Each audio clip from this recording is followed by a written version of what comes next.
Well, good morning. How are you? Welcome to Space Oddities. Welcome to this launch of the ULA Vulcan rocket on its second certification flight. And I'm joined this morning by Michael. How are you, Michael?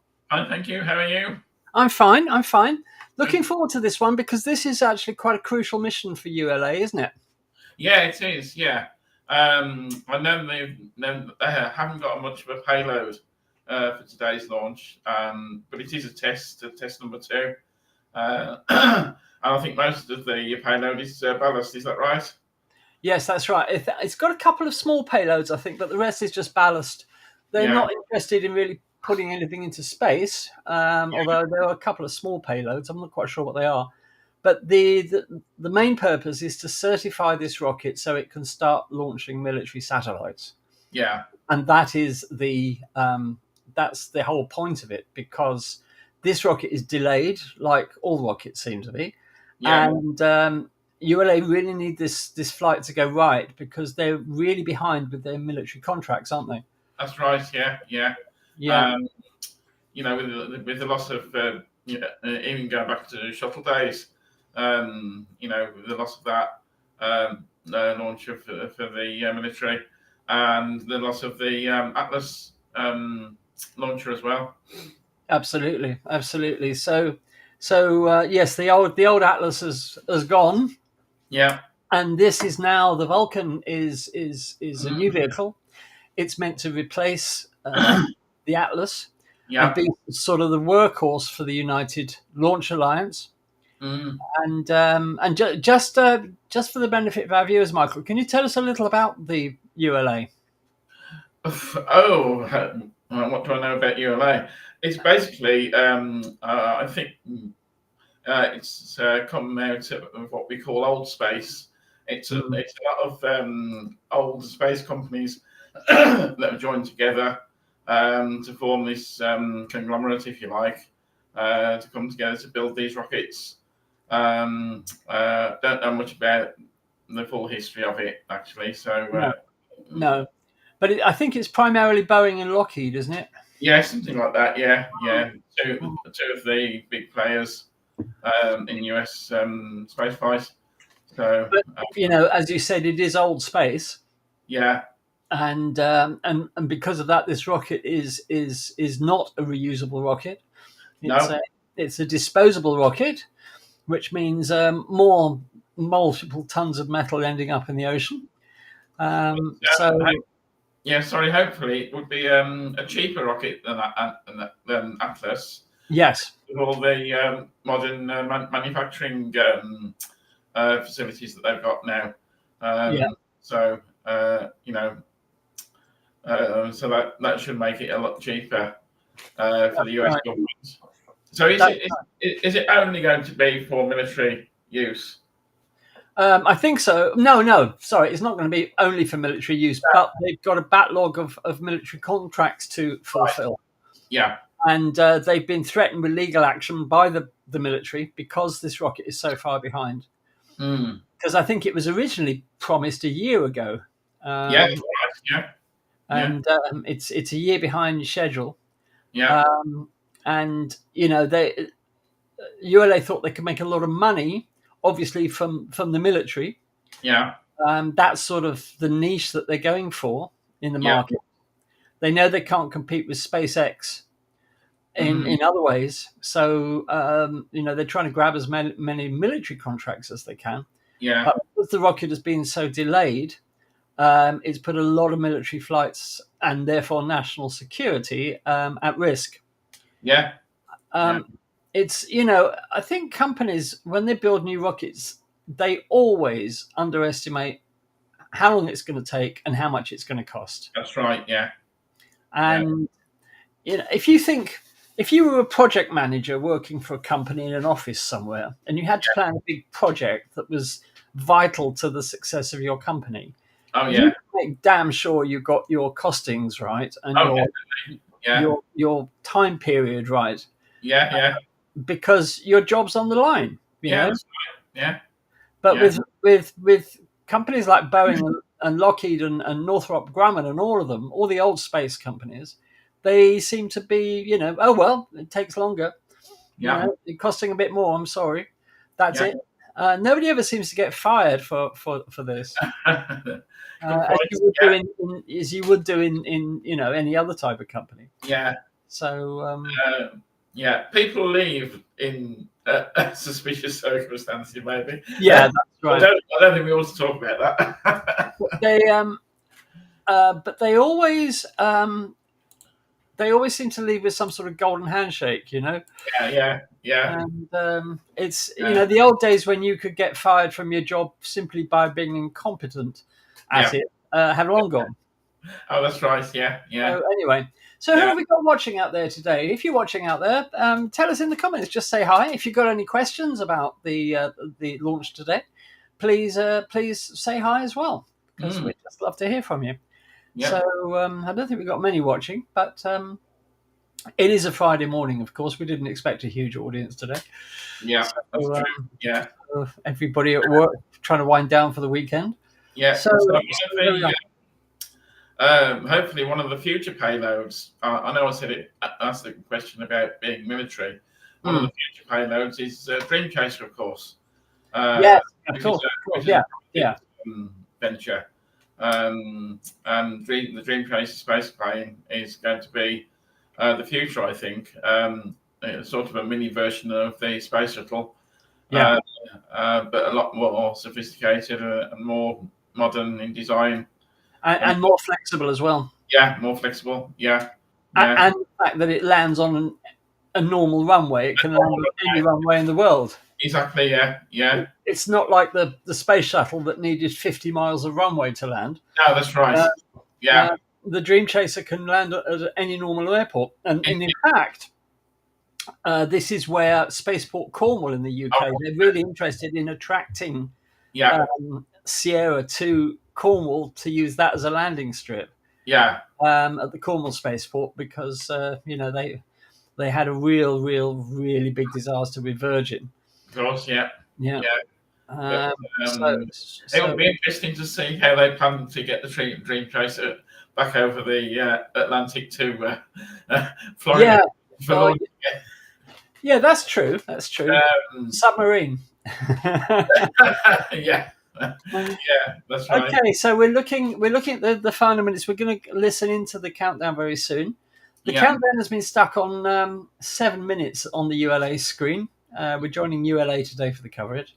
It's been stuck on 7 minutes for the last 15 minutes. So it should be starting any minute now.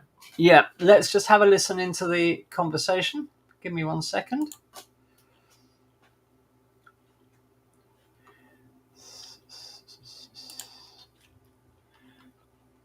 Okay, here we are. Can we hear that? I can't hear anything at the moment. No, there's no sound there at the moment. No, there's nothing happening there at the moment. Okay. Anyway, that's all right. I'm sure we'll hear it when it comes through. Yep. But yeah, things appear to be going well. It's surprising there's no audio. Yeah. Hi, Daz. Good morning. How are you? We're just counting down the last few minutes. We've got. Okay, so Pauline. Hi, Pauline. I sent you an email a couple of days ago in reply to yours. So I hope you've received that. Pauline, so the Dream Chaser is a space plane, Pauline.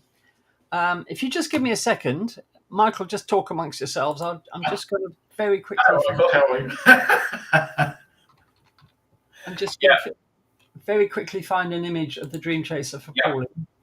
Just give me 1 second, Pauline, and I will work my magic here.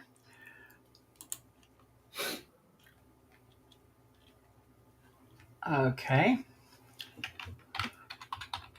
So the Dream Chaser is a spacecraft that's been built by Sierra Space, a private company, and it's only for use in low Earth orbit.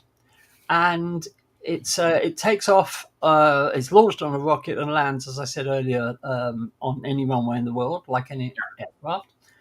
And it's going to be revolutionary for not enormous payloads, but ferrying astronauts is one task up to the space station and back, and fairly small payloads. But there is a unit that sort of clips onto it, sort of a big cargo unit.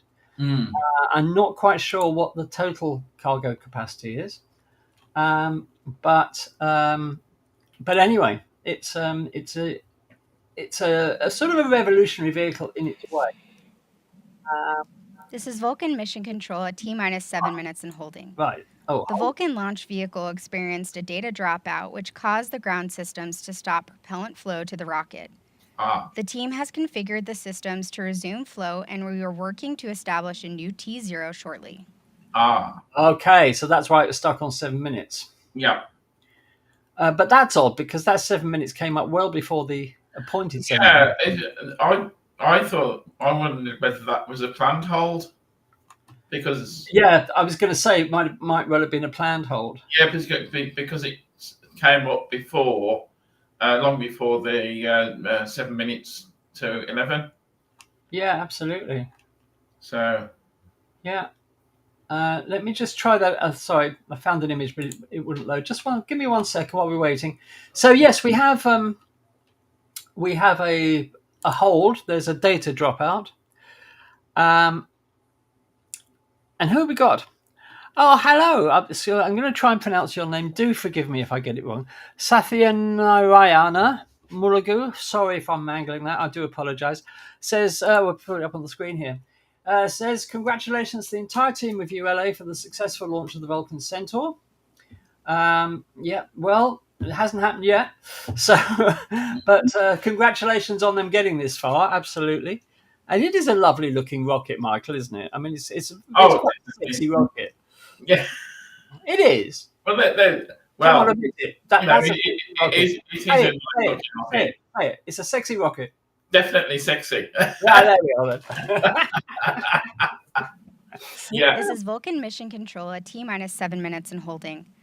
Building on more than 130 years of combined Atlas and Delta launch experience, ULA's Vulcan rocket introduces a balance of new technologies and innovative features to ensure a reliable and accessible space.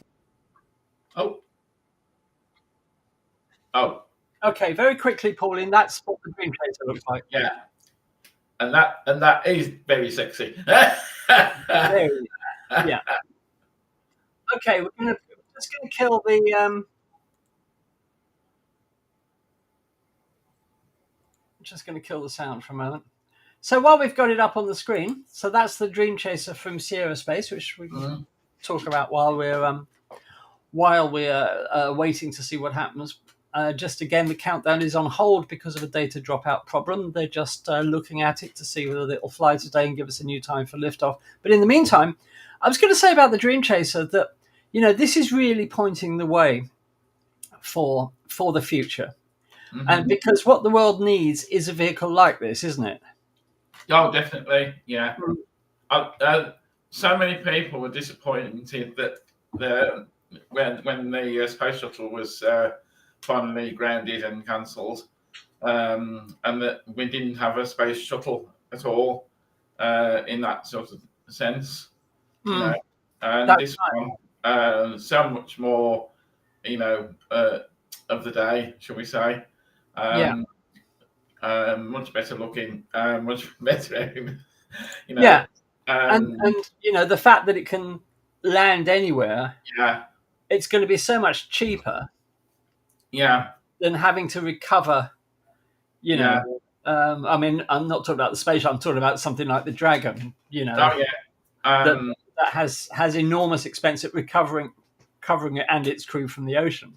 And another difference with the comparing with the space shuttle is the fact that the Dream Chaser is launched on top of a rocket.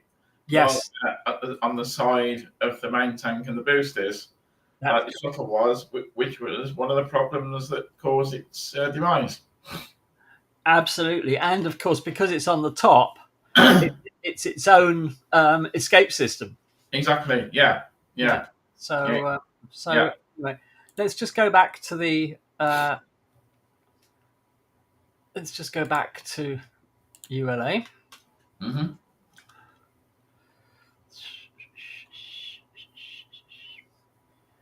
Okay, just let me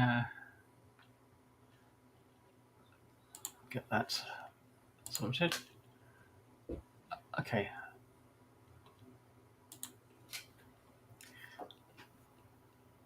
It's a lovely looking vehicle. Yeah. Anyway, hope that answers your question. So just give me 1 second. I appear to have lost the broadcast. Won't be a second. Just let me get that back. But there's nothing going on. They're still on a hold. So we'll just have to wait and see what happens. I mean, Daz says, was it the last Vulcan flight that had computer problems? I don't think it was. Did they have computer problems on the first flight? I can't remember. No, I can't remember either. No. We'll give a guarded possibly to that, Daz. So let's just arrange these windows so we can. Okay. So possibly Daz. And Daz said New Key Spaceport. Yeah, I was saying this earlier. New Key Spaceport is one of the possible landing sites for Dream Chaser. But, any airport in the world, it doesn't have to be a spaceport, any airport in the world can handle the Dream Chaser. So I bet there'll be a lot of people vying for the attention from Sierra. So it'll be quite interesting to see what happens. But so we've got absolutely nothing happening at the moment. They're analysing the problem with the rocket. We might get a scrub today. They might announce one a time a little later. We don't know. So if you have any more questions, please don't hesitate to put them in the comments. And lovely to see you today, Pauline. I hope that answered your question about the Dream Chaser. If you've got any more questions, do put them in the chat. Mm-hmm. Happy to answer them. And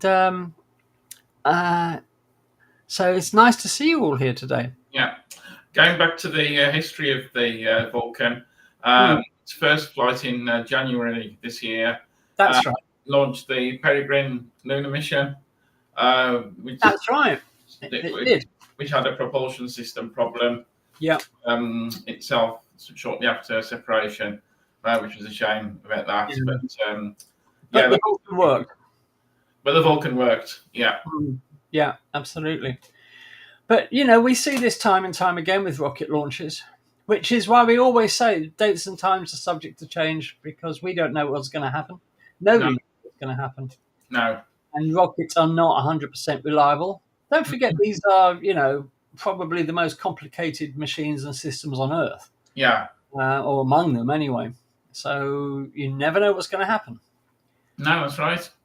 And look what happened with RFA at Saxavord. Yeah, exactly. But all of these rockets and systems are created by humans. Yes, exactly. And they reflect human failings as much as anything. Yeah. I mean, it won't be long before artificial intelligence is designing all this stuff and probably doing a much better job than humans. It might. I wouldn't be surprised if it's already involved. No, I'm sure it is. I'm sure it is. And because the latest version of the very latest incantation of ChatGPT is meant to have the same sort of intellectual capacity as a PhD student. Yeah. And in fact, they've been giving it work of sort of PhD level, and it's been doing it wonderfully. Right. So it won't be long until all these things, I think, are designed and maybe even built by AI. Yeah. Sandra's here. Good morning, Sandra. How are you this lovely day? I'm happy today because we've had a couple of days of rain. I woke up this morning to a glorious blue sunrise. And it's a sunny, warmish day. It's gone down. Same here as well. Is it? Yeah. So it's gone down to about between 24 and 27 during the day now. So it's a lot cooler than it was, and it's lovely. It's just so lovely. I woke up at 3:30 this morning and greeted Orion through my bedroom window. Did you? Yeah. Did it fit? Yeah. Very clear sky, I should add. Yeah. So anyway, is that not full screen? Oh, it's not. Hang on, just let me enlarge that a bit. There we go. Yeah. So there's no volume there. Hang on. Yeah. Hang on. Coach of a sports team, and that is when you kind of face challenge after challenge, and you have to ensure that you keep your team in the right mindset to keep their heads in the game. We've had multiple launches. I can think of 3 or 4 off the top of my head that have just been absolutely wild campaigns. There's one in particular. We had a launch window that was in the late afternoon in the middle of the summer. We had 4 launch attempts in a row, and the weather just was not cooperating with us. Day after day, the weather pattern was repeating, and we came in day after day and loaded the rocket and tried again and had the rocket ready, and the weather just wasn't going to let us go. At that point, you're almost like a coach reminding the team at halftime. It's like, look, we're not out of this game. We have to keep playing, and eventually we'll prevail, and we did. You know, no matter how many dozens of missions that I've executed, it never gets old. And when we pick up the terminal count, my heart rate definitely goes up. It's exhilarating every time, and it never gets old, and I hope it never gets old, because I really love watching it.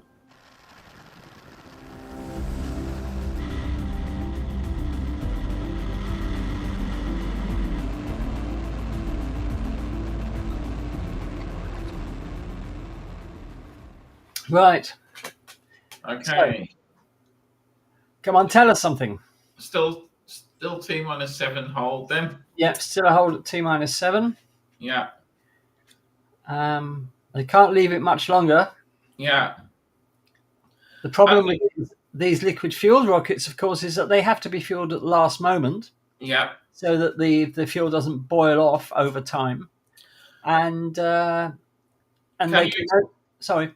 Can you explain the flame on the lower right of the screen? Is it burn off of? Yes, it basically means the whole of the launch site is on fire, and people should get the hell out as soon as possible. So no, it's just burning off excess. Now that's a good question. I can't remember. Is this is not methane fuel, is it?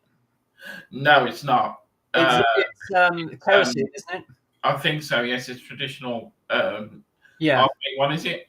RP1, yeah. So the rocket, as its fuel, uses a type of kerosene. This is Vulcan Mission Control at T-7 minutes and holding.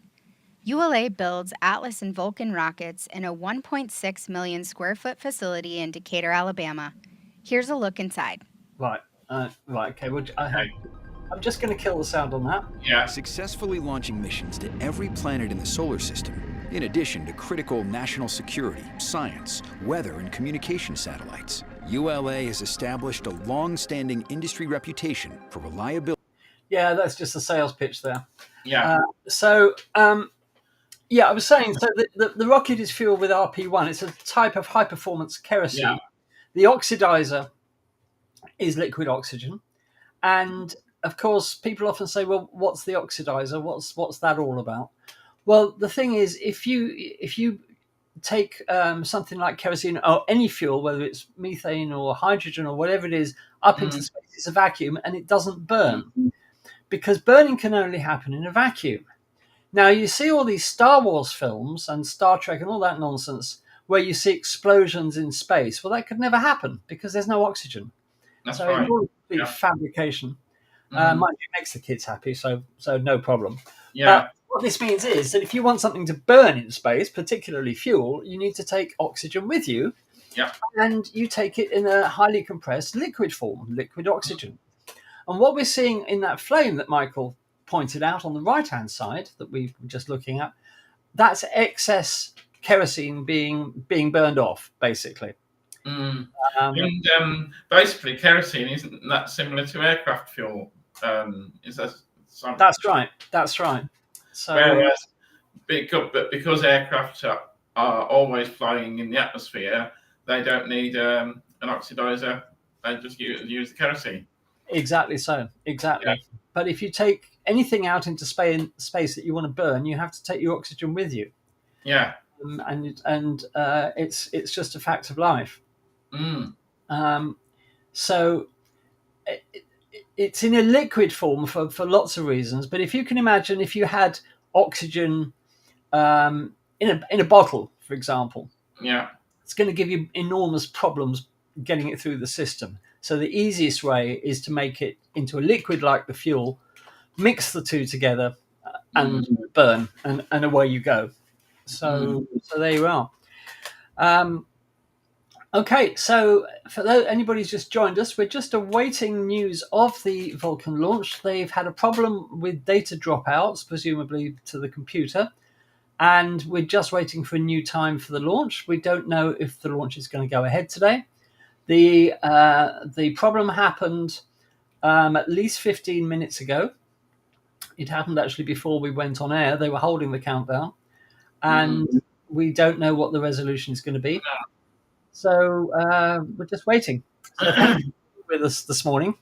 Just a few words about what we've got coming up for you on Space Oddities. Next week, we've actually got 2 launches happening. Firstly, we've got the launch of Europe's Hera spacecraft.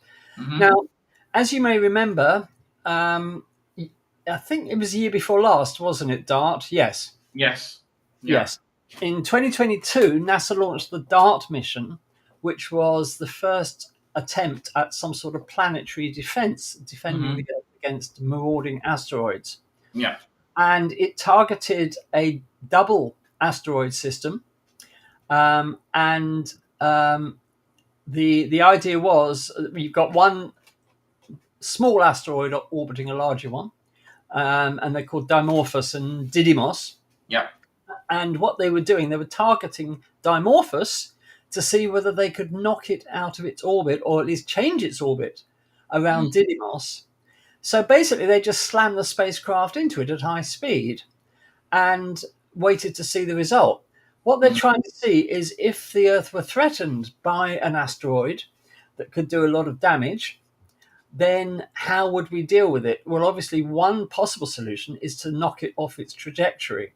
So this was a first test of that, and it was successful. Dimorphos was altered in its orbit by 23 minutes, the time it takes to go around Didymos. But things have happened since then that were totally unexpected, and Dimorphos is now behaving in a very strange way. Isn't it, Michael? Have you been reading this? Yeah. There are certain things about what happened after the impact that are not understood. Well, next week, Europe is launching the Hera spacecraft to fly out to Dimorphos, which is going to reach in 2026, in December 2026 to be exact. And it's going to have a look and see what the hell is going on. Because there were the debris that has been thrown out of Dimorphos from the impact is behaving in a way that nobody expected. And so that's a very interesting mission. That's I can't remember our own calendar. We're doing it on Monday, I think. I believe so. And Monday's the launch. Full details are, of course, on the Facebook page of Space Oddities. So have a look there. There's a post with all the details, and I've also added them to the events calendar as well. Yeah. All the events are on the the Facebook page, the Space Oddities Live Facebook group. And that's where we post everything.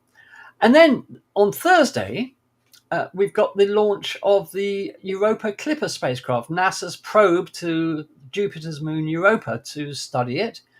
Europa is a fascinating moon. We think it has a subterranean ocean of salty water, and that moon contains nearly twice as much water as all Earth's oceans combined. So there's a lot of water there. Now, conditions could be right for life within that ocean, and we don't know. But we don't understand very much about the moon because it's only really been visited close up by Voyager. Yeah. And Galileo in the 90s, NASA's Galileo spacecraft that was studying Jupiter and its moons in the 90s, got a bit closer. But we need to do a really close analysis of the moon to work out Firstly, the moon is covered in ice, and we don't know how thick the ice is. Estimates range from 10 to 20 miles, more, maybe less.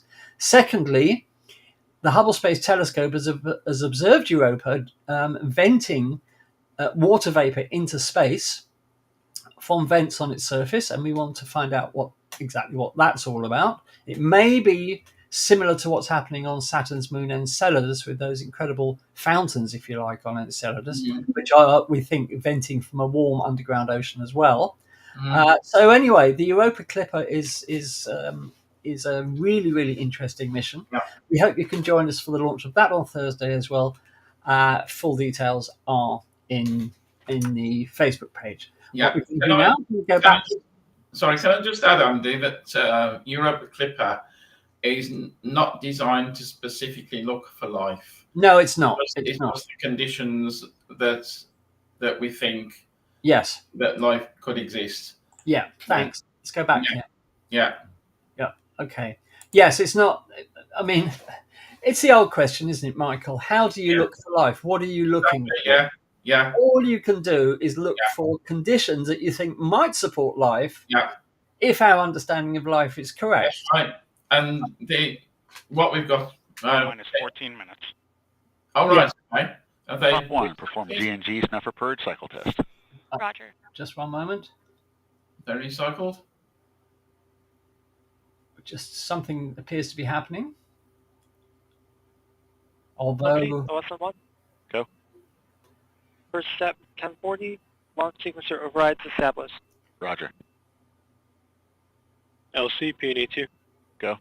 CUC airborne pre-chill is complete. Recorded time 10, 16, 13. Zulu. Recording 10, 16, 13. Zulu. Good copy.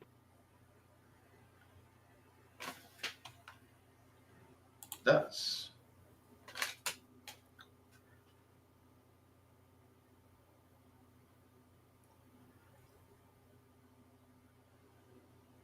okay. Not quite sure what was happening there. no.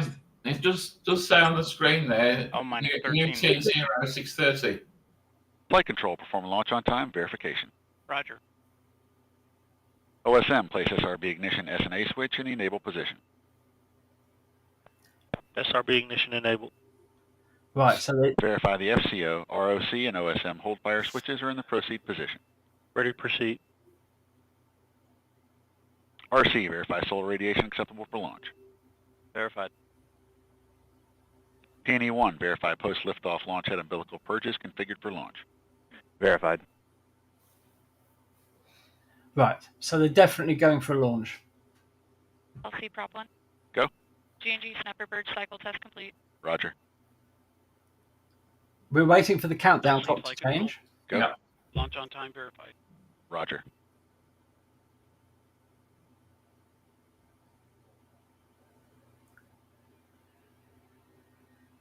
Oh, minus 12 minutes. Right, hold minus 12 minutes. Okay, Yeah. so they're preparing for the launch. RLM, verify red line monitor and event table in the correct configuration for terminal count. Verified.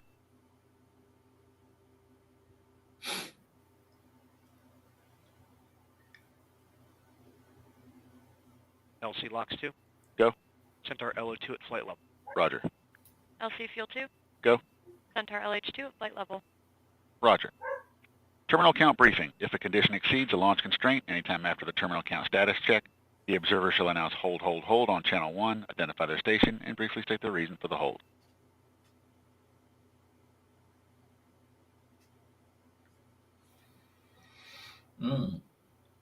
Okay.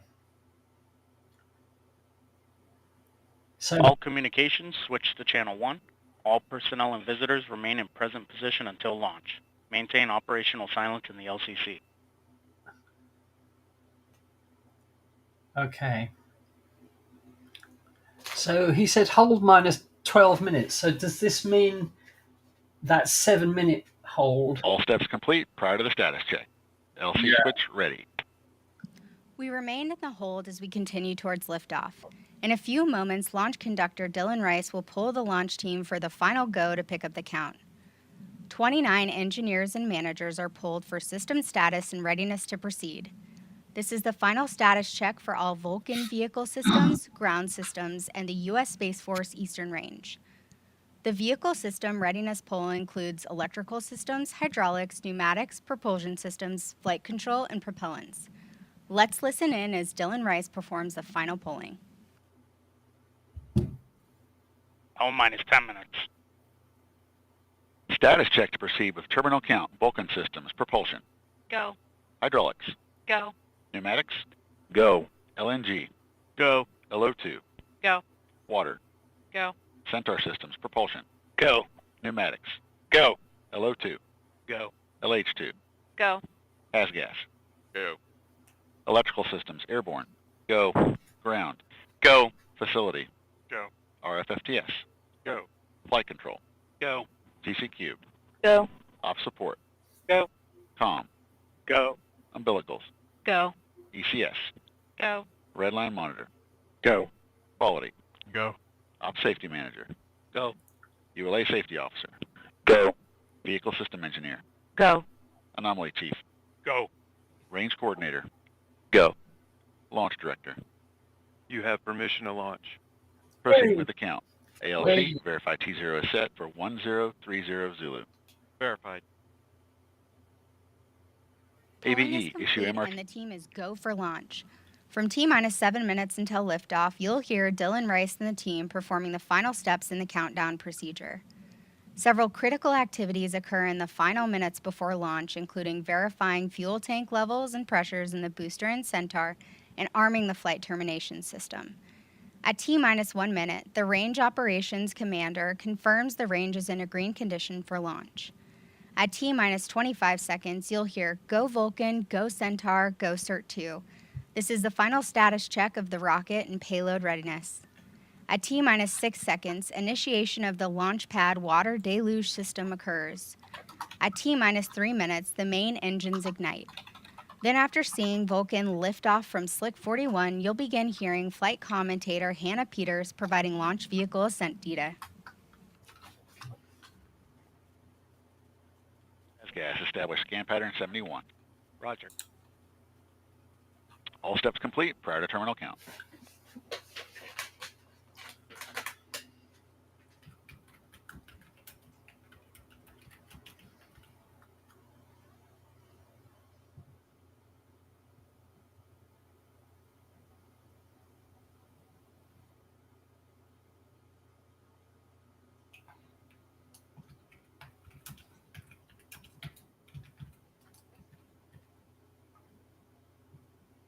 Okay, I think he said about 3 minutes ago that it was 12 minutes till the 7-minute hold. This is Vulcan Mission Control at T-minus 7 minutes and holding. We anticipate releasing the hold in just a few moments. Ah, right. That's right.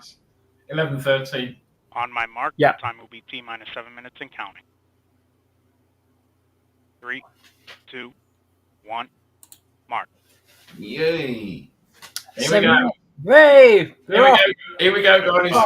The countdown clock is resumed and we are go for launch at 6:30 a.m. Eastern. Go Vulcan.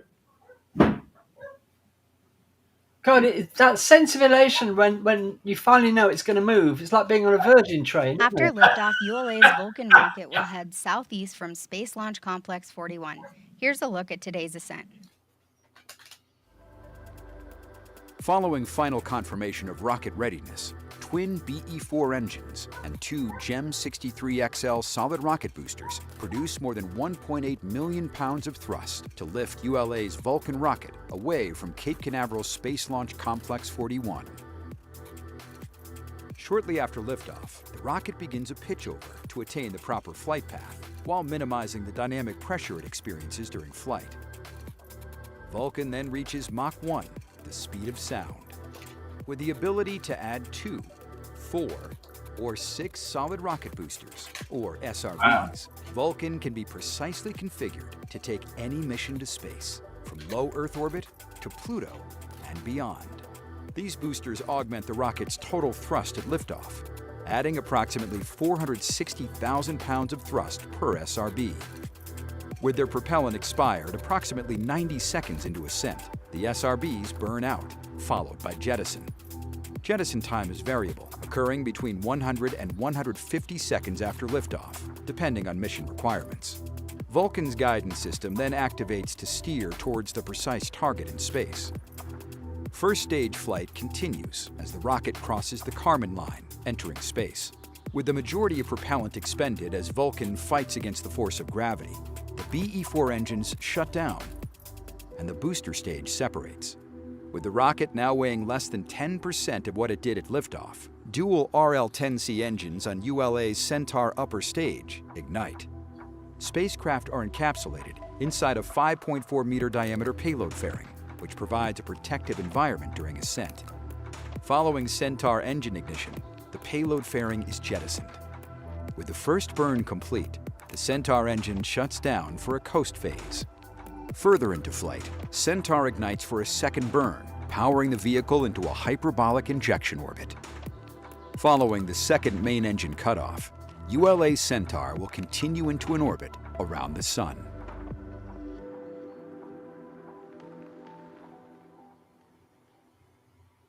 Right, so nice animation. Yeah.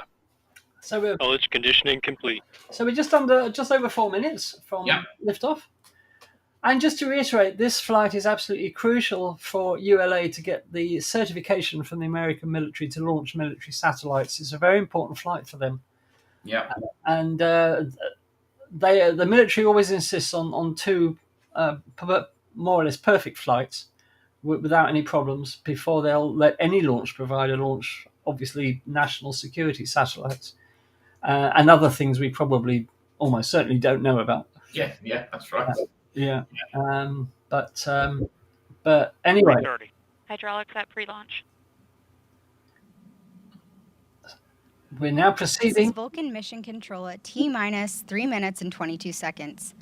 Following liftoff, viewers watching in Florida may be able to see Vulcan in flight as it heads east. Oh, wow. To get a closer look at this map, check out ULA Launch on social media. There we are, and there's a flight path timing there as well. Yeah. On the left, so you can see what's happening when. We wish them all the best, obviously. It's always great to see a new rocket. Yep, it's always great to see a new rocket going through its embryonic phase, if you like, before it enters full service. Yeah.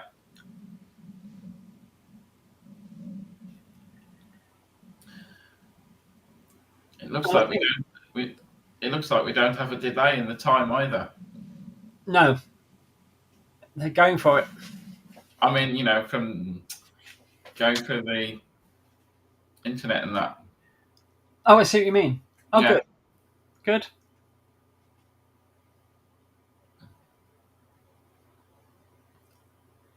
And as the video said, the Vulcan is quite it's got a lot of flexibility in terms of its configuration, with 2, 4, or 6 solid rocket boosters depending on the payload. Yeah. If the payload is heavier, T-minus 2 minutes. The launch vehicle, ground systems, and Eastern Range are go for launch. Hey. For those of you just joining us, I'm Andrea Lenhoff, your host for today's live coverage of ULA's second Vulcan rocket launch.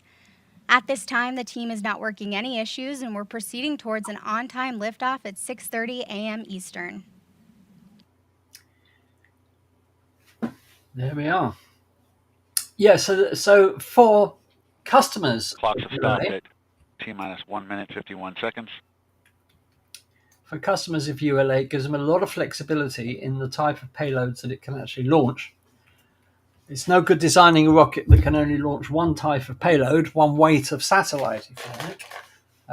So they need the flexibility to accept all sorts of different sizes and weights of satellites.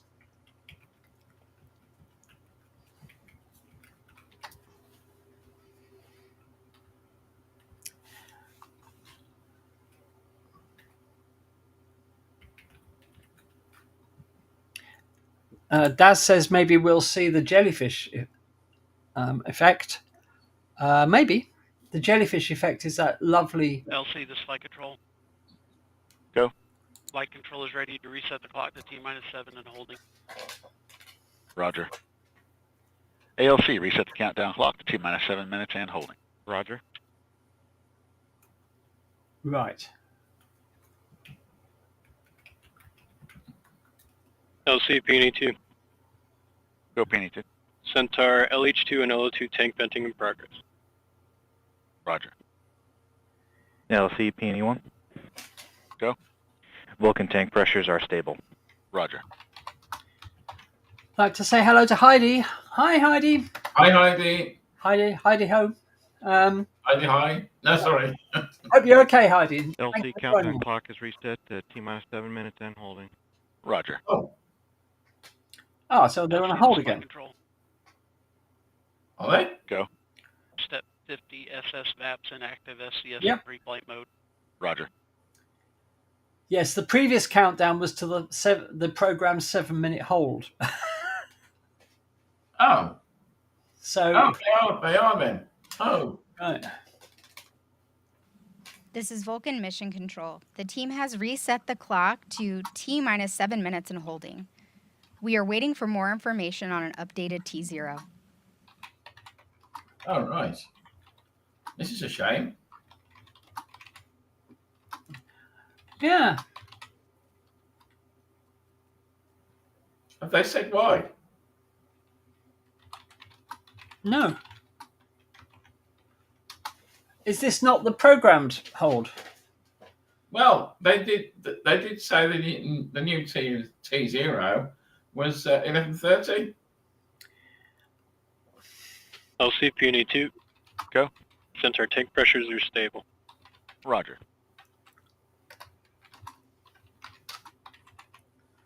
OSM, place SRB ignition SNA switch to disabled position. All right. Right. SRB ignition disabled.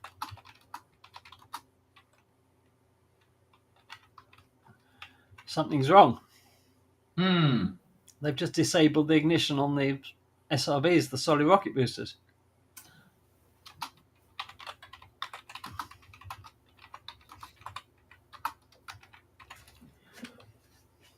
All stations recycle systems back to T-minus 7 and holding configuration.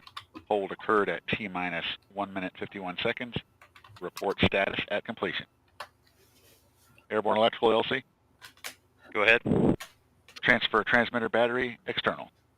Roger.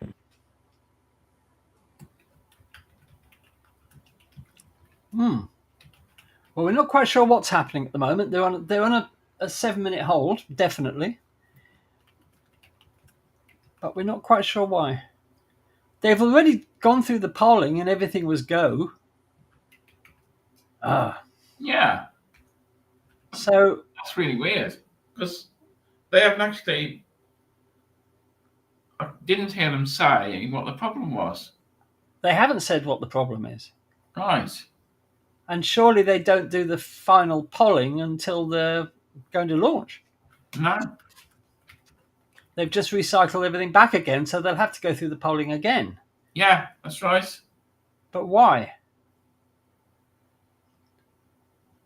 ULA works in mysterious ways. So please bear with us, viewers. See, we've got quite a few people watching us now. LC Peony 1. Go.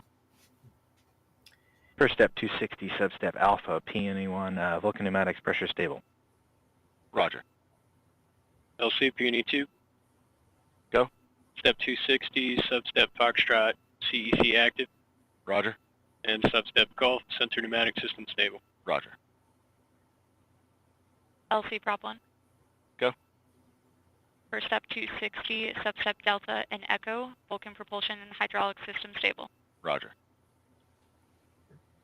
LC ECS. Go. Step 260, substep Oscar, ECS set point stable. Roger. LC SYS. Go. Step 260, substep Mike, GC3 ready.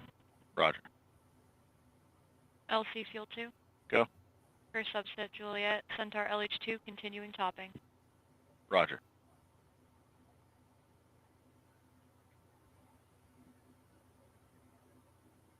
Okay. Hmm.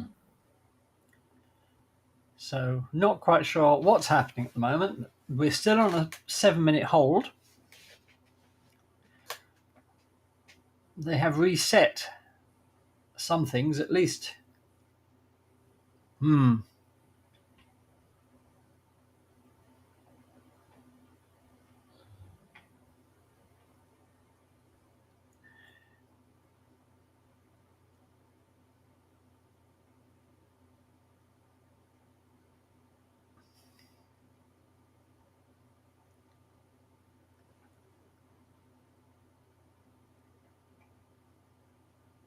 LC, airborne electrical, This LC.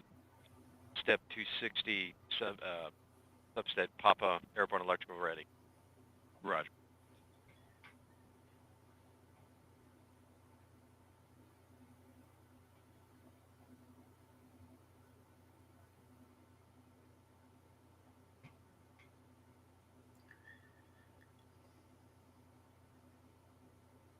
Okay, so what we do know is that before we came on air, they had a data dropout problem with the computer, and they put it on hold. LC, Lex 1. Go Lex 1. Vulcan L2, continuing topping. Roger. LC, this flight control. Go flight control. Substep Lima, flight control ready. Roger.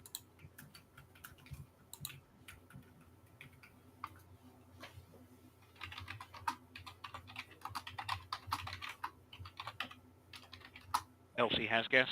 Go Haskins. For substep India, has gas ready. Roger.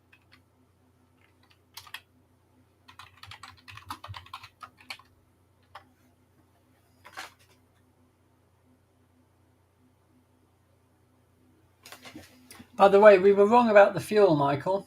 It is it is methane. It's not kerosene. Oh, right. Okay. Yeah. So apologies for that. Yeah. We have so many rockets to think about, but yes, the fuel for the Vulcan is methane, and the flame you can see on the left-hand side of the picture. Now that's not methane burning, because methane burns with a blue flame. Right. So that must be. Would that be liquid oxygen venting? It must be. Yeah, must be. Yeah.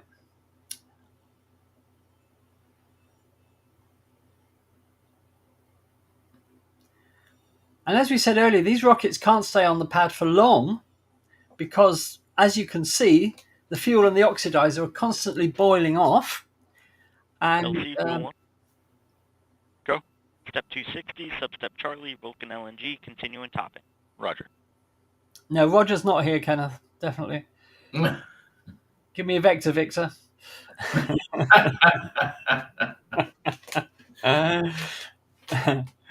I'll be back shortly. Sorry about that. Oh dear, really? Do you have to? Okay. All right, if you must. I must. Yeah. Get me a coffee while you're there. Oh, thank God he's gone. LC ROM. Go. Op 100, step 260, substep November, complete. Roger. Okay, we're just waiting for news, basically. And we do appreciate you being here with us today, viewers. Thank you so much for joining us. Just a quick advert. On the Tuesday the 15th of October on our Tuesday show, we'll be delighted to welcome as our special guest Mr. Roger Urban, who is... Robin, what was I talking about? Sorry, it's been a long day. He is the Europe chief at Saxavord, Britain's Shetland spaceport. He's in charge of European customers, so we'll be delighted to welcome Robin along for a chat. Join us if This you is can. Vulcan mission control at T-minus 7 minutes and holding. While we await a new T0, RS rocket ship, ULA's specially designed cargo ship, delivers our rockets to our launch sites in California and Florida. Let's take a look at this unique capability. Okay, I think we'll just, for the moment, we'll just cut the sound on that. And The reason we have to cut the sound, viewers, I'm sorry, is they started playing music, which is probably copyrighted, and we don't want to get slapped with a copyright notice. Happens sometimes when we're covering space events. There's music playing in the background and we don't even think about it, and then we have an email saying there's been a copyright claim. So we have to be careful with that. So do forgive me for cutting the sound at the moment. Anyway, if you have any comments, then please do put them in the chat. Any questions, any comments, death threats, ransom notices, anything like that you can throw at us. And Sandra says it will be daylight by the time they launch, if they launch today. Yeah, that's quite true, actually. It must be coming up to daylight soon, I would have thought, Sandra. So we're just waiting, basically. And just a reminder, while we're waiting for that, don't forget that you can still buy your Space Oddities merchandise in the Space Oddities shop. Here's the QR code to scan for that. We apologize at the moment because normally the link for that QR code pops up in the chat, but there's a problem with that at the moment that the streaming software providers are working on for me, and they haven't found the solution yet because it used to work. But anyway, you can scan the QR code and that will take you straight to our merchandise shop where you can buy a fantastic range of hoodies and T-shirts. The T-shirts are £25, but that does include UK postage and packing. The hoodies start from £40. Again, that includes UK postage and packing. And please add £10 to the total value of your order if you're outside the UK.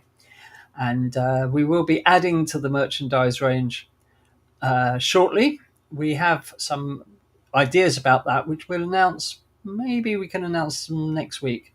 But we want to expand our merchandise range. And, we want to provide you with things to treasure like coffee mugs, mouse mats, baseball caps, all that sort of stuff. So we're working on all that. Anyway, we will let you know of any developments. Okay, so Michael's back. I am. And let's just we can't do anything at the moment except wait. It's in the lap of the gods, as it were. So yeah.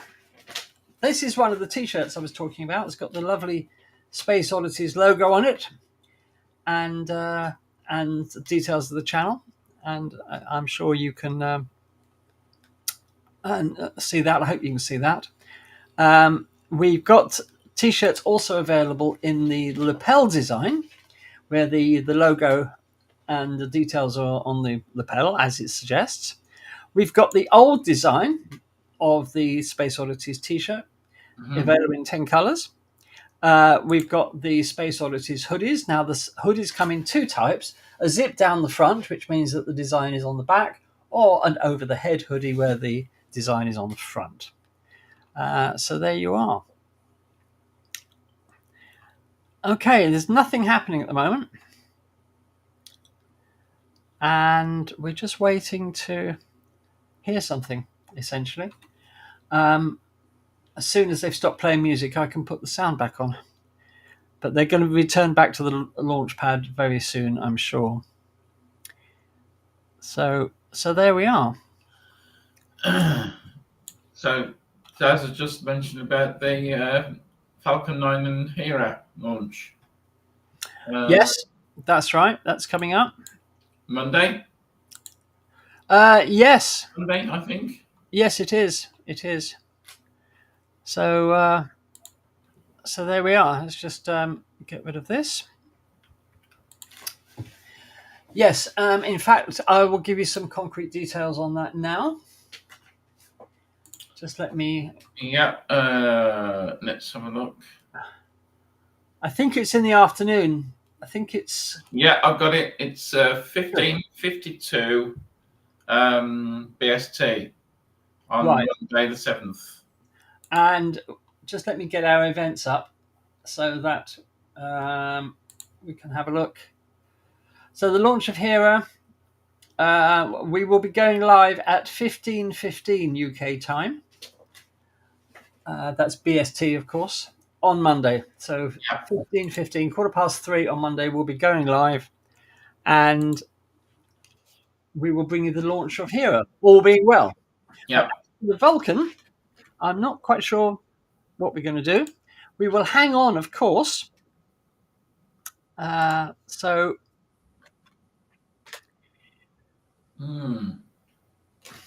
let me just answer Pauline. We will hang on until we get a definite idea of what's happening and when the launch is expected to be.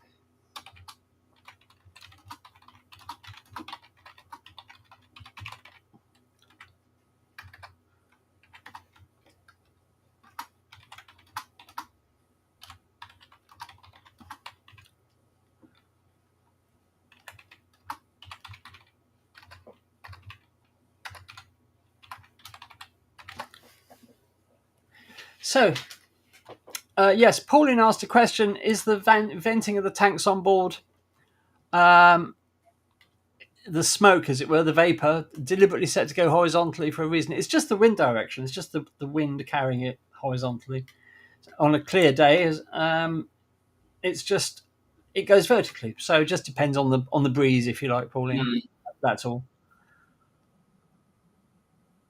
Don't forget, it's coming out a little bit of pressure, so it will initially come out horizontally anyway because the vents are horizontally aligned. But normally we see it, when it's a very calm day, it does then just drop vertically. Okay, there's absolutely no word from you. No. Let's just go back, make sure that let's find out what's happening. There's nothing on the sound, so we're just waiting at the moment. Still quite dark there. Yeah, I mean, it must be coming up to sunrise soon, surely. We might get a lovely sunrise launch and that jellyfish. The jellyfish occurs when you have a stage separation and the fuel sort of starts glowing in the light of the setting or the rising sun, forming a sort of amorphous shape, a bit like a jellyfish. They are incredibly beautiful sometimes. Yeah. And of course, in America, lots of people report them as UFOs. Of course they do. Of course they do. What else would they do? Yeah. So, but they are just the rocket fuel catching the light. So, thank you, Heidi. Heidi says sunrise is 7:17. Oh. So what's that in real money? Yes. 12:17, isn't it? Oh, so the sun has risen. Yes, it must be 12:17. Yes, it is. Heidi, which time zone is that in the US? I think Eastern. I want to think Eastern. Yeah, if it's Eastern, then then it means the sun has actually rose a few.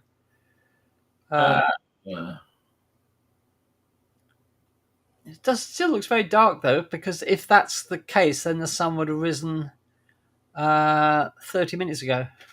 Oh, I suppose it's still quite early. Okay. So, yes, thank you, Heidi. Yes, Eastern. Yeah, we thought it was.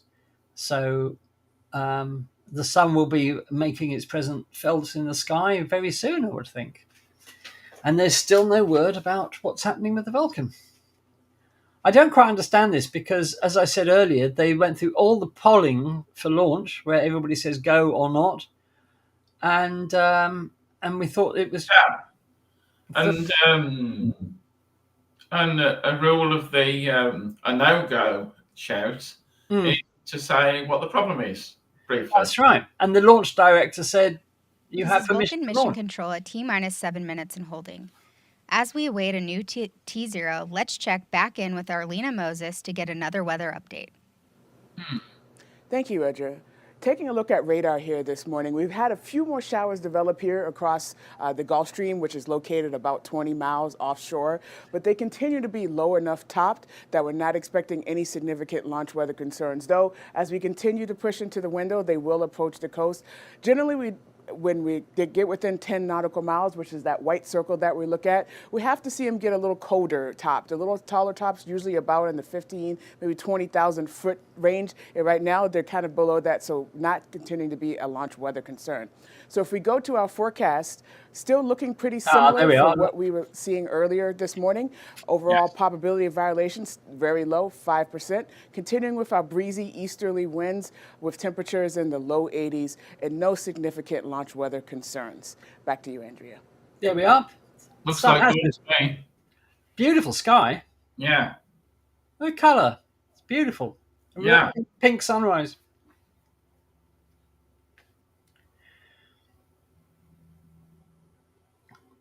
Right. So, nothing.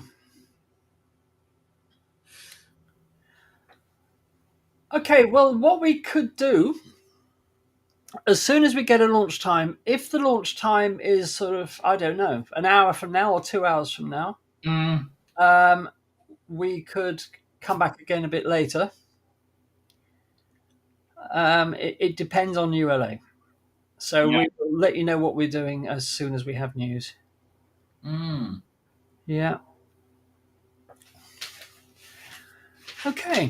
So I noticed we've got quite a few people, as I said. If it's your first time on Space Oddities, why not introduce yourself in the chat? Just say hi.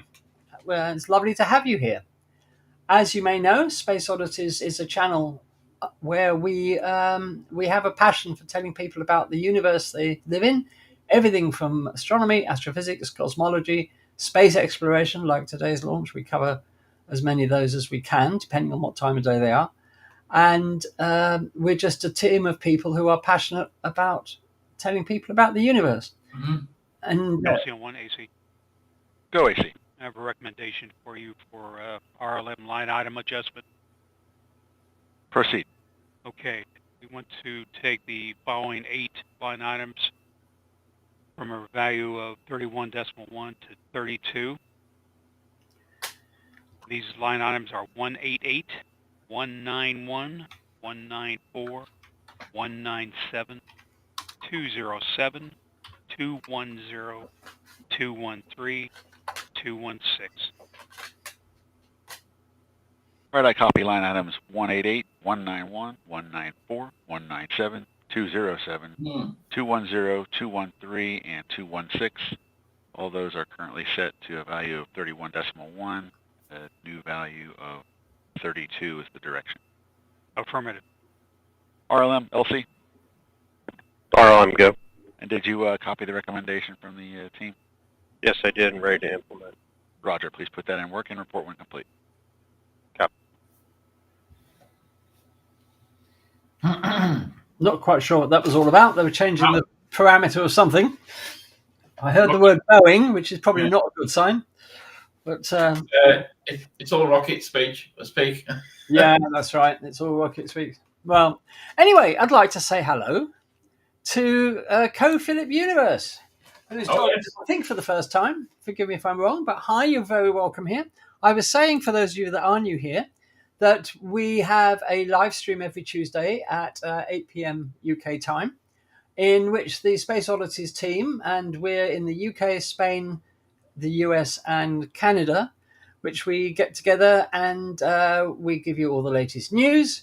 We give you presentations about anything in the universe, basically. We get through an amazing variety of subjects. And we have a lot of fun. We hope you can join us on Tuesdays. And this coming Tuesday, we're going to be talking about the Europa Clipper mission, which launches on Thursday of next week. We'll be talking you through exactly what the mission's all about. We'll be telling you all about Europa, courtesy, I hope, of our resident planetary scientist, Lou Mayo. He'll be telling you about Europa and why the mission is important. So we'll be talking you through all of that on Tuesday. Don't forget, on Monday, as I said earlier, we have the launch of Europe's Hera mission to the asteroid Dimorphos to find out what the hell is happening after NASA slammed it and made a big hole in it with their DART spacecraft the year before last, since which there's been some very strange behavior of that little asteroid. You're sounding like the media now, Andy. Yeah, I know. This is Vulcan Mission Control at T-minus 7 minutes and holding. As we look at this beautiful sunrise over Slick 41, we continue to wait on a new T0. Reminder that our launch window today extends to 9 a.m. Eastern. The team continues to work on a new T0, which we will share with you when it becomes available. Thank you. About time too. So, yes, so I was saying, it's the launch of the HERO mission, the mission that Europe is launching to study what happened after the impact of the DART spacecraft on the little asteroidlet Dimorphos. Then, of course, on Tuesday, as I said, we got the live stream. Next Thursday, we've got the launch of the Europa Clipper that we'll be covering for you. And then on the 15th of October, we're delighted to welcome the head of Europe at Britain's Spaceport at Saxavord for a chat. We'll be chatting to Robin then. And anything I've missed, Michael? Don't think so, just at the moment. Right. We are planning a few more special guests, but we're still waiting. Go. Limits changed on 8 requested line items, upper from 31.1 to 32.0. Roger. Okay. And sometime within the next month or so, we hope, we're delighted to welcome Anna Menon and Sarah Gillis, who were recently astronauts on the Polaris Dawn mission launched by SpaceX. You may remember the spacewalk and the testing of the SpaceX spacesuits, and what a fantastic mission that was. Well, the two astronauts are going to be joining us live on Space Oddities. We're just trying to sort the details out with them at the moment because, as you can imagine, they're busy people. But we will be delighted to welcome the two Polaris Dawn astronauts to Space Oddities for a chat. Yep. And you are more than welcome to join us and ask your questions directly to them as well.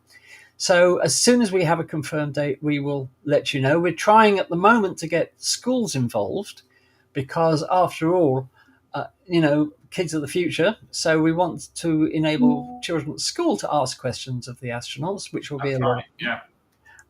So there we are. So we actually chatted to the pilot of the Polaris Dawn mission, Scott Petite. How long ago was that, Michael? A long time ago now. Over a year ago, I think. Yeah, I think it was over a year ago. Yeah. We had a lovely chat with Scott, and the mission was delayed, but they finally launched, and you may have seen in the news. And don't forget, on the first mission, they raised $240 million for St. Jude's Children's Cancer Hospital. We hope it will turn out they raised a similar amount of money for the hospital this time around with Polaris Dawn. But anyway, unfortunately, Scott, because of his schedule, couldn't join us. But we are absolutely delighted instead to have Anna and Sarah join us. Mm. And we're really looking forward to that. But that's all in planning at the moment. So we'll give you details. And, of course, we'll keep you updated on our Facebook page as soon as we know anything. And it's Wendy. Wendy, hi. Yeah. How are you? Nice to have you here. Looking at this glorious sunrise, because to be honest, there's bugger all else happening at the moment. So we can enjoy the sunrise. Sound like an airline pilot, don't I? LC and 1AC. Oh. Go. Ready to provide you a recommendation? LD Net 1. LD. Proceed, AC. Okay, the team has reviewed the hold that was put into place and isolated that to the VCU line items. We have adjusted the 8 line items affected by this voltage concern. We have no other concerns with proceeding and are recommending another attempt. LC concurs. LD? LD concurs. Right. And go ahead, LD. Hang on. LC, let's please coordinate and implement a new T0 of 11:25:00 Zulu. Roger. RC, LC Net 1. RC, go ahead. Please coordinate a new T0 of 11:25:00 Zulu. Roger. ALC, please set the countdown clock for a new T0 of 11:25:00 Zulu. Roger, and work. So 11:25, their time. So that will be 12. And all personnel on Net 1, this is the LC. We're going to reestablish an L25 configuration and proceed again toward another terminal count run. PNE2, LC. Good. Initiate CUC airborne pre-chill. Roger. LC, RC. Go. The range has approved our new T0 of 1125 Zulu. Roger. And LC, ALC, countdown clock has been set for new T0 of 1125. We're currently at L25 and counting. Roger. LOX 2, LC. LOX 2. Perform Centaur LO2 fill and drain valve cycle test. Roger. Fuel 2, LC. Go ahead. Perform Centaur LH2 fill and drain valve cycle test. Roger. Has gas, establish scan patterns 62 and 63. Roger.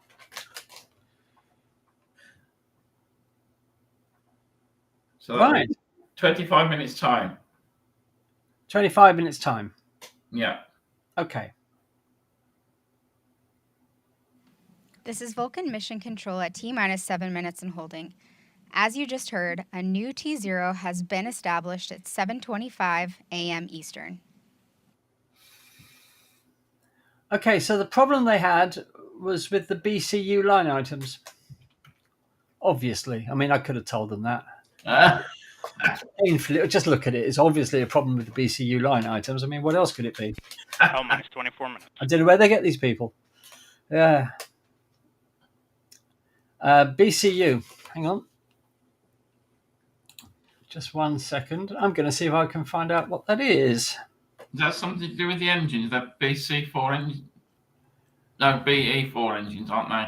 I would guess that the CU stands for control unit, maybe. Ah, okay. The B stands for Boeing. Ah. Boeing do need a control unit because they're really out of control at the moment. Okay, let me see if I can find out. It's the bus controller unit. I was right about the second bit. All right. It's responsible for data communications between different subsystems. Right. So there was something, and they had a data dropout, didn't they, before we came on the air? So it looks like there's a communication problem, or more than one problem in the communication between the different bits of the rocket internally. They're not talking to each other. The Centaur second stage stomped out in a huff, and all hell's broken loose, basically. Roger. Resume Centaur LO2 topping at flight level. Roger. Yeah. Yeah. This is Vulcan Mission Control at T-minus 7 minutes and holding. ULA also launches Atlas rockets here in Cape Canaveral, Florida. Let's take a look around. Oh, another advert. Well, just going to cut the sound because they're With spacecraft launched to every planet in the solar system, in addition to critical national security. There we are. Yeah. As I explained earlier, sorry we have to cut the sound, guys, but they play or potentially play copyrighted music. And although you'd think that somebody talking over the music would put the copyright vultures off the scent, it doesn't. No. So we have to be careful with music, unfortunately. But anyway, you're not missing anything. It's just a blurb for ULA. So it's nice to see Wendy here. Yeah. Oh, Ian's dropped in. Hi, Ian. How are you? Hey, Nice of you to join us. Hope you're okay. And as you may know, we're looking now at a revised liftoff time of 7:25 Eastern, which will be coming up in 25 minutes or so, just under. Yeah. So we just have to wait now. Yeah, it is a sexy rocket. It looks cool. It's very sexy. Oh, yeah. Yeah. Yeah. Even more sexy than the Falcon 9. Yeah, the Falcon 9 is decidedly non-sexy. It's a bit androgynous, really, you know. It's a bit white, isn't it, the Falcon? It's a bit wise until it goes black from the soot, of course, after repeated launches. But it's a sort of a take it or leave it rocket, really, isn't it? You know. but this is pure sex, the Vulcan. It really is. Falcon 9 is so last year now.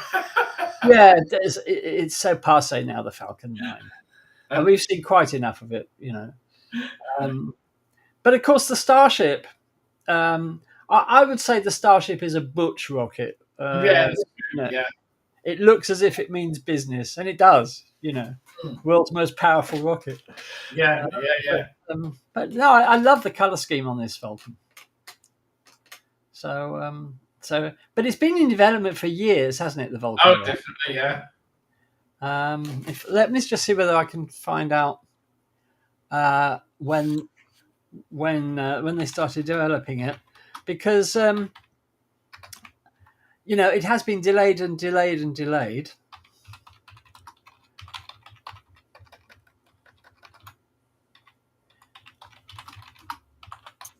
Yeah, and it's you know, it's going to be a good addition to the rocket family of all different companies, really. Yes, absolutely. It's good to have you know, a good selection of capabilities, of course. So yeah, ULA started developing the Vulcan in 2014, so 10 years ago. Oh wow, 10 years ago. Yeah. So this is, you know, this is effectively an elderly design of rocket. Yeah. But that's the problem, isn't it, with rockets that take, you know, years and years to develop. That by the time they finally get to fly, the technology's moved on and they're old. And yeah, it's similar to the Ariane 6 as well, isn't it? That's, again, not a reusable rocket. Not a reusable rocket. And it's been in development for many years. But probably first thought of when your reusability wasn't a big headline. You know. No, that's right. And of course, Europe has had the indignity, because of the delays with the Ariane 6, of going to SpaceX for launches. Yeah. You know? So that's the problem with the life cycle of rockets. They take so long that things have moved on. In 2014, reusable rockets weren't the thing. No, there was. No. You know? So they had no reason to change the mold. They just did what everybody else was doing and designed a totally disposable rocket, like the Europeans did with Ariane 6. But times have moved on. But on the other hand, you see, if you have an agile developer like SpaceX, who designed the Starship and built it and flew it within just a few years. Yeah. You know, it's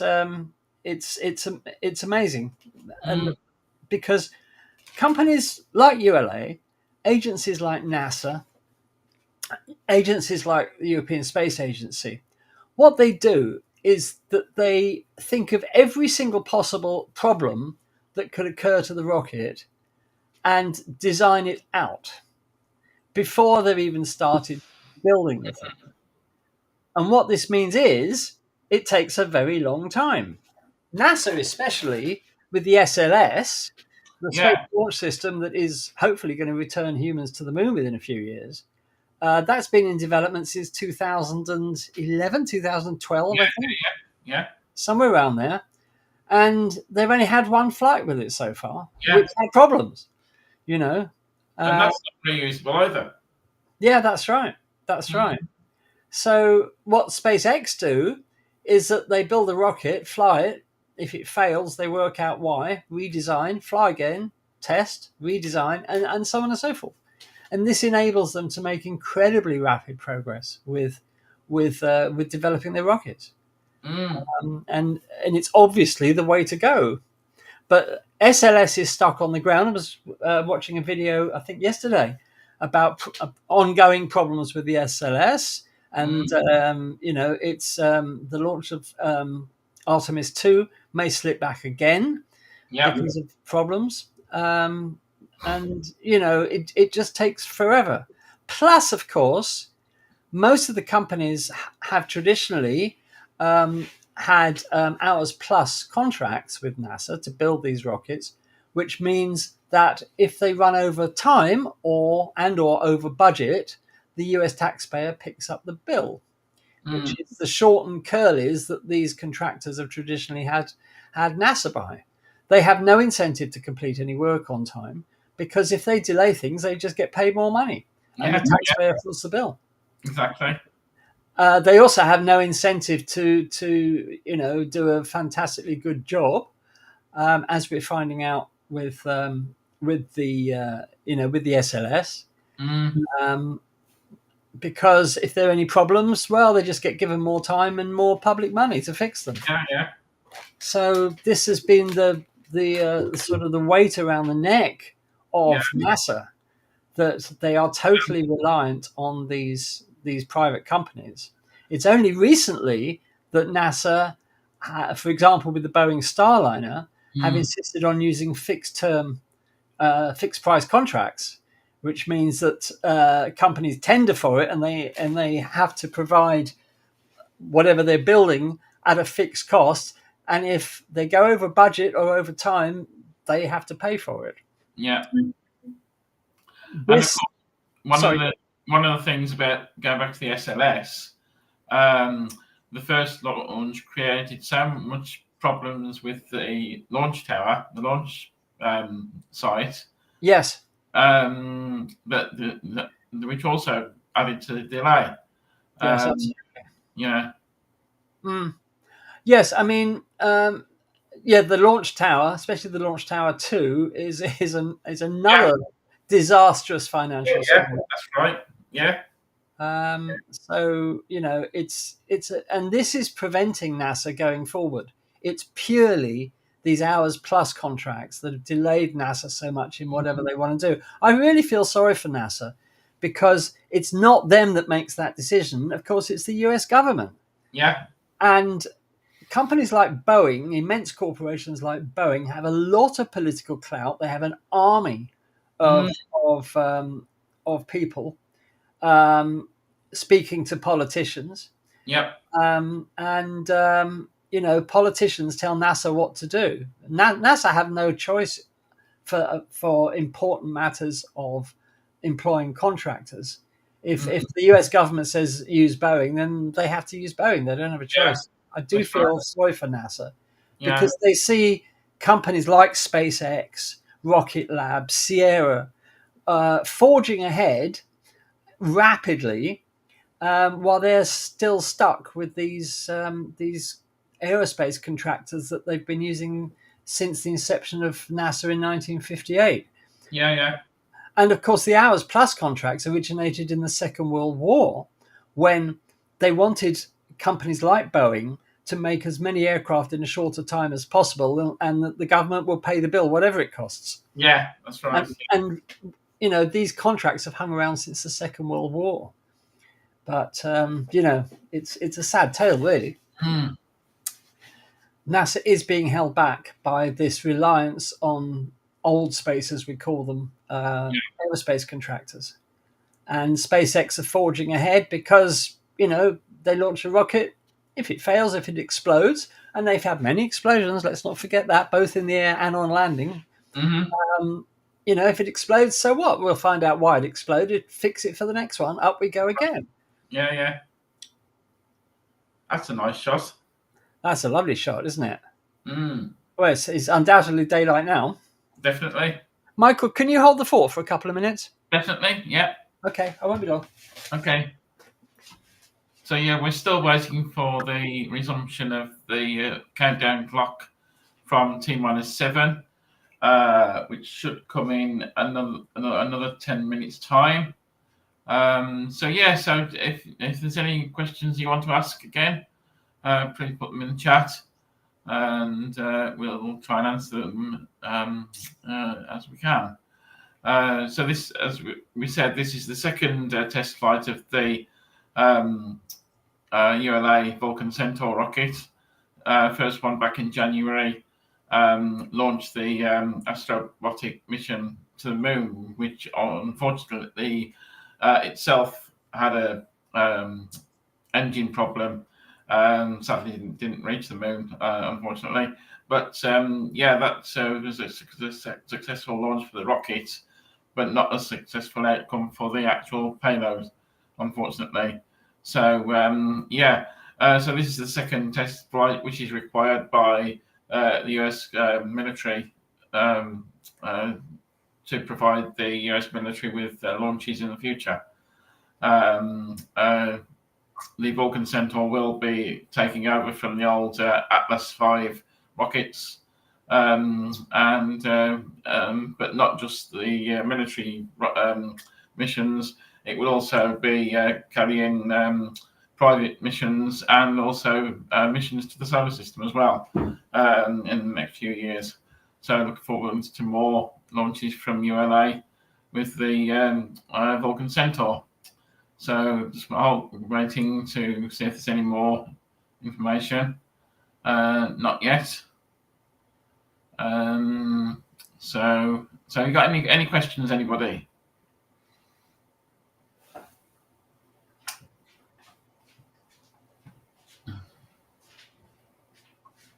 Okay, so Ian's just been talking to Wendy about the Tuesday live stream. Yep, that goes out at 8 p.m. every Tuesday night.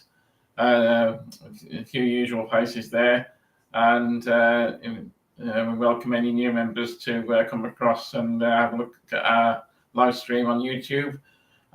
Just visit the live stream page on YouTube at youtube.com/Space Oddities Live with the @ before the Space Oddities Live bit. So welcome anybody to come meet us on that night, on any Tuesday night. There we are. Heidi says, "Are we going for launch?" Yes, we're going for launch in, what is it now? Just another 8 minutes. 8 or 9 minutes. Yeah. So there we are. Well, I'm thinking of going for lunch. Yeah, we'll go for lunch, definitely. Yes, I do hope the microphone's not picking up my stomach rumbling. That would be embarrassing. Yeah. Anyway, I was saying earlier about this problem that NASA had with old space. Yeah. In Europe, the problem is different. It's political disagreements, of course. Oh, yeah. And Europe being Europe. And it takes a long time for the European Space Agency to make decisions. And, they have been roundly criticized by the space industry with the new Ariane 6, the fact that it isn't reusable. But as we said, they designed it years ago when reusable rockets really weren't a thing. So, if there is ever an Ariane 7, we would hope to think it would be reusable. Yeah, you can bet that if there is an Ariane 7, yes, I'm almost certainly will be reusable. Yeah. You would hope. You would hope, yes. Yeah. But of course, all the countries in Europe are vying for different bits of the contract. Yeah. Especially Germans, of course, with their engineering clout. And the Italians as well, and the French. They all want a bit of the action. And it takes a long time to agree on anything. That's right. So there you are. The payload, Ian, mainly ballast, and they've got a couple of small payloads. Let me just find out what they are. Let me just find out.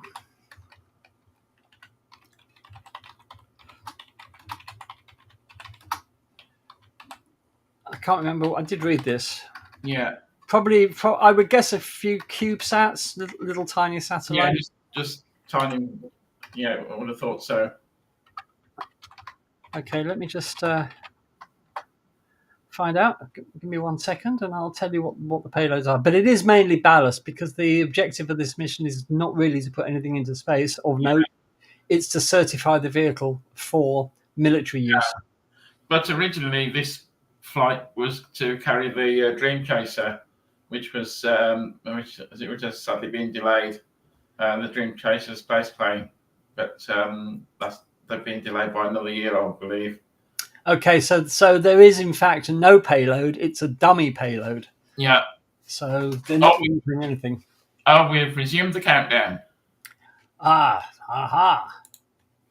5 minutes, 48 seconds and counting. That's right. Sounds about right. Yep, definitely. Yep.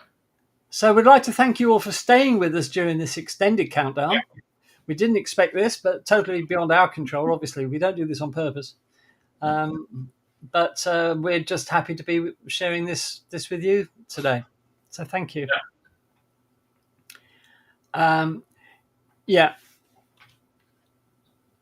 Yeah, and Daz rightly points out that ULA was set up as a government-backed monopoly of Boeing and Lockheed Martin for the US to have unlimited access to space. That was the idea behind it. Yeah. Put the two together, the two big companies, and give them the monopoly on US space. Yeah. Wendy says, I did particularly enjoy what I saw of your broadcast when the meteor pieces were clear. Yes, I remember that. You've got the great work, Space Oddities. We'll certainly try, Wendy. We're certainly doing our best. Yeah. And thank you. Thank you very much. Yeah, that was a long time ago now, wasn't it? The Hinchcombe meteorite. That was a long time. Or was it the other one, the asteroid sample? I can't remember. Oh, it might have been, yes. It might have been the asteroid sample. Yeah. So so there we are. That was the Bennu return mission, wasn't it? That's right. Yeah. I was reading yesterday that what they're finding in the Bennu asteroid sample is beyond anything that anybody could have imagined. Oh, really? Right. Because the minerals they found in it have been subjected or have been influenced by water, and they're thinking that it might have been part of a planetoid core that had water. So there we are. Okay, what we're going to do now, we're just going to turn the sound on for the final few minutes.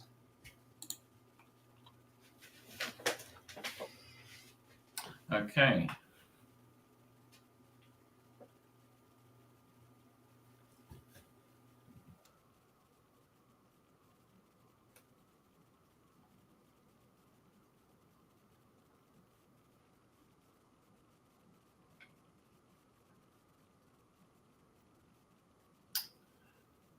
T-3. And counting.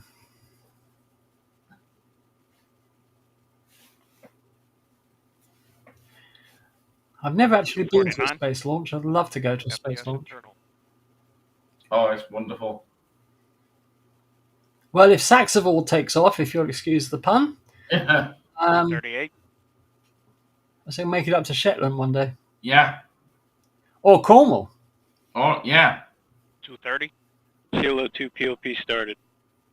I'll meet you in Shetland. Definitely. That's a date. Yeah. Yes, Wendy says it was the Bennu return sample. All right, okay. You do a live broadcast from Shetland. We have the technology. We do.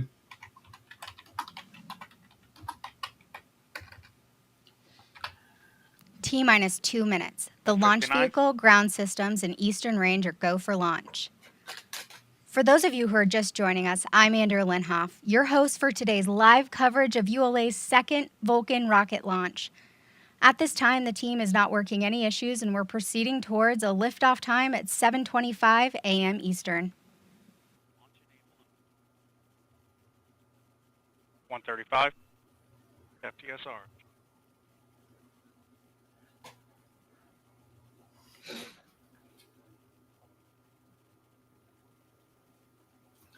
Ian, yes, definitely.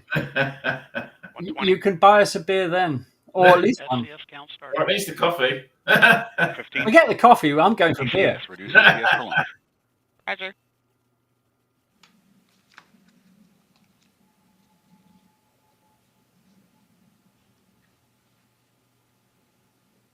T-minus 1 minute.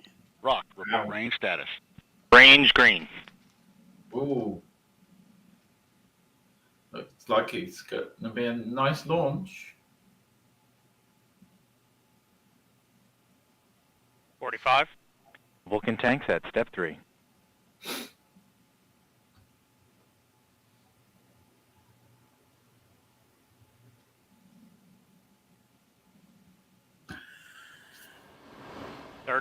BE4 start box go.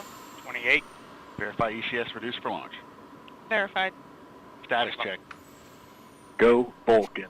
Go Centaur. Go Cert 2. 15. T minus 10, 9, 8, 7, 6, 5, 4, 3. We have engine ignition. 1. And liftoff of the United Launch Alliance Vulcan rocket, carrying ULA's legacy of reliability, orbital accuracy, and high energy performance. That bloody time. Wow. Beautiful. Everything looking nominal. BE4 performing as expected. All temperatures and pressures looking good. Vehicle has begun its pitch and raw program.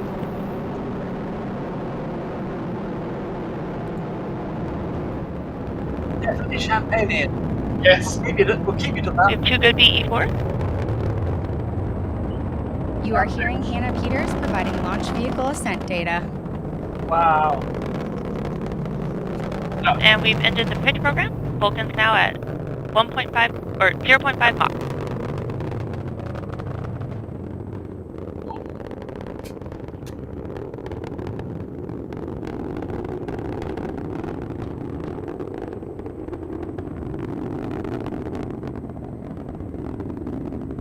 The BE4 is now throttling down in preparation for SRB burnout.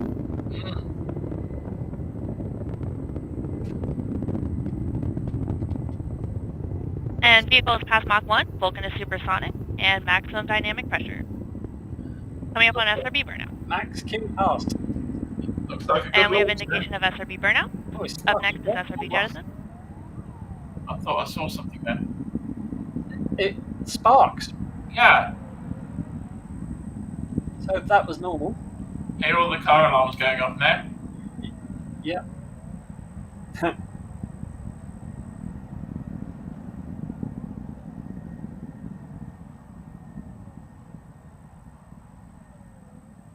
Beautiful. We're coming up to SRB jettison. Yeah. That's the jettison. Body rates There continue we to are. look nominal, trending towards 0. One stopped. The other one's still going. BE4 is now There we throttling are. down, and we have SRB jettison. And the solid rocket boosters are away. Yeah. Vulcan is 19 miles in altitude. We just 15 heard miles confirmation downrange, of and solid traveling rocket at booster jettison. 2,400 We have about 3 minutes until we reach our next mission event, booster engine cutoff. Looking good so far. I think we need to applaud the cameraman On or RCS camera valve women activation. who Yeah. filmed this. It's not an easy thing to track It's in the air. No. Especially like Body a rates continue to look good. telephoto lens that long. Yeah. So far, a flawless launch. Yeah. And we're now just about 2 minutes to nominal BECO. And we've had RCS valve activation.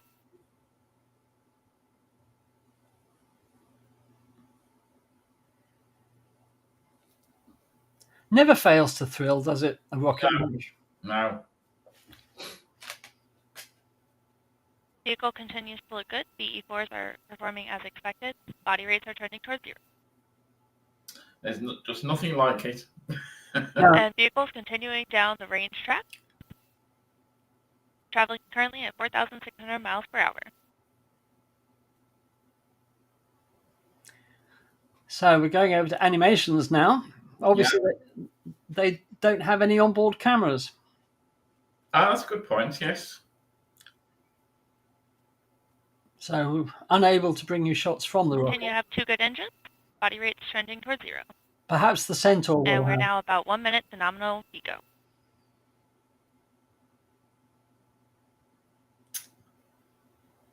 Perhaps the cameras will come later.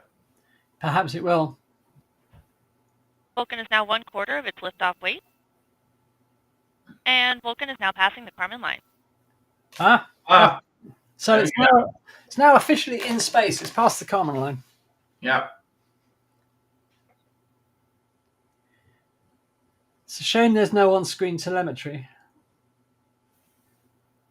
No, that's true. Yeah, it's just got the time, haven't we? And we've started boost phase chill down on the second stage engine. This is when you miss SpaceX coverage. Where Yeah. you've got everything on the screen, including And the BE-4s are throttling to maintain a constant acceleration. including the engines Yeah. with Starship. Oh, yeah. And we've concluded our boost phase chill down. And PU has gone to open loop. And we have BECO, booster engine cutoff. Hey. There we are. Separation And coming we have shortly. Vulcan Centaur separation. Hooray! And pre-start on LH2 and LO2.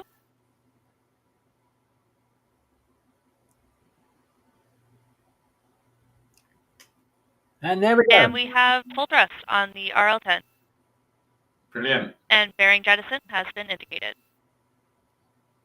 Fairing jettison. Yeah. As you can see, there's nothing And there. we've begun thermal loop conditioning on the RCS. And fixed angles on Centaur PU. Vehicle is now 123 miles in altitude, 345 miles downrange, and traveling at 10,000 miles per hour. Wow. Not orbital speed yet, though. No.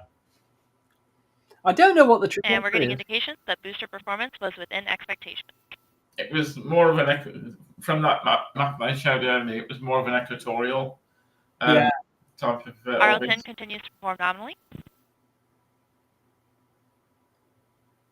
And we are partway through a 10.5-minute burn. And they were basically just going to put the Centaur upper stage. This is Vulcan Mission Control at T plus 6 minutes and 20 seconds. We just heard flight commentator Hannah Peters confirm the successful completion of the early phase of today's flight, and all systems continue to operate nominally. Excuse me. Our next event, main engine cutoff, will occur in approximately 10 minutes. While we wait, I'm now joined by ULA's Space Force Program Manager, Megan Lapine. Megan, thank you so much for being here today. Thanks for having me, Andrea. I think we're all really excited that we just saw Vulcan launch for the second time. I know a lot is going on with us this morning, but why don't you tell me what's going through your head right now? Sure. So I think it was a beautiful liftoff this morning. I think we're all really excited to see that. It's such a significant launch in terms of our certification and where we're going with Vulcan. So it was just a tremendous accomplishment from this team. Really proud to be part of the team that did this. Not just the ULA team, but also our Space Force partners, our suppliers across the country. So many people put in so much hard work, so much effort, so much dedication into this, and it's an amazing thing to see this morning. You never think about it, but there's so many different parts that go into a successful, even just getting off the pad. Absolutely, launch. Yeah. So why don't you tell us a little bit about the countdown? Sure. So it was a fairly quiet count to begin with. The team did have to work through a couple of items kind of at the end, which is why we have a window that we worked into. So the team is very experienced. The launch ops team here, the engineering team in Denver, very experienced and really able to, they have a good understanding of the vehicle systems, the ground systems, and we're able to kind of disposition those items and move forward. And we worked a little bit into that window and then got a nice sunrise launch. So it was really pretty. beautiful. I didn't hate seeing the sunrise. Not at all. That was nice. So we've talked a lot during the broadcast about how this is really important for certification, this launch today, and our government customers. Why don't you tell us a little bit about that? Sure. Actually, before the launch today, we had a chance to talk to our colleague, Greg Novi. He put together a little description of how we get new launch vehicles certified for national security space. So why don't we take a look at that, and then we'll talk some more. Great. Let's take a look. In 2000. Okay, we're going to have to cut the audio there, folks, because they're going to play some copyrighted music. So I think we will draw things to a close for today. A successful launch for the ULA Vulcan on its second certification flight. And seeing as everything appears to have gone well, it looks like they may now get the certification from US Space Force to launch military payloads. So there we are. So what do you think, Michael, after all that? Yeah, absolutely brilliant. It was nice to see a launch in daylight, much better photographically, shall we say. Absolutely. But yeah, brilliant. Glad it was a successful launch. All the equipment seemed to behave correctly. We did see some sparks flying out of the SRBs, I think. Yes. Yeah, whether that's going to be normal, I don't know. So I think Daz is going to watch it back later to analyse it a bit better. So yeah. Absolutely. Yes. So we will draw things to a close for today. Thank you so much, viewers, for being with us today. We've had more people watching than we expected, so that's very kind of you to be here. If, as I said, it's your first time watching Space Oddities, we will be back on Monday with the launch of Hero. Full details in the Space Oddities Live Facebook group. And we'll be back on Tuesday evening as normal with our Tuesday live stream, when we'll be talking about the Europa Clipper, which is going to be launched next Thursday. And we'll be bringing you that launch as well. Again, full details in Facebook. So if you go to Facebook, if you subscribe to the channel, you can join the Facebook group. So if you haven't subscribed to the channel, then please do. And then you can join the Facebook group and we'll keep you up to date with everything that we're up to here at Space Oddities. And if you could remember to like this video, that would really help us, because it gets us noticed by the YouTube algorithm, and therefore it recommends it to more people if it thinks it's worth it. So please like this video, subscribe to the channel if you haven't already, and we're very grateful for you being here. So until Monday, we will wish you a very, very good weekend. Hope you have a lovely time. Hope your weather's great. Looks like ours is going to be nice. In the village where I live in Catalonia, we've got the annual Festival of Water, which you don't need in the UK, obviously.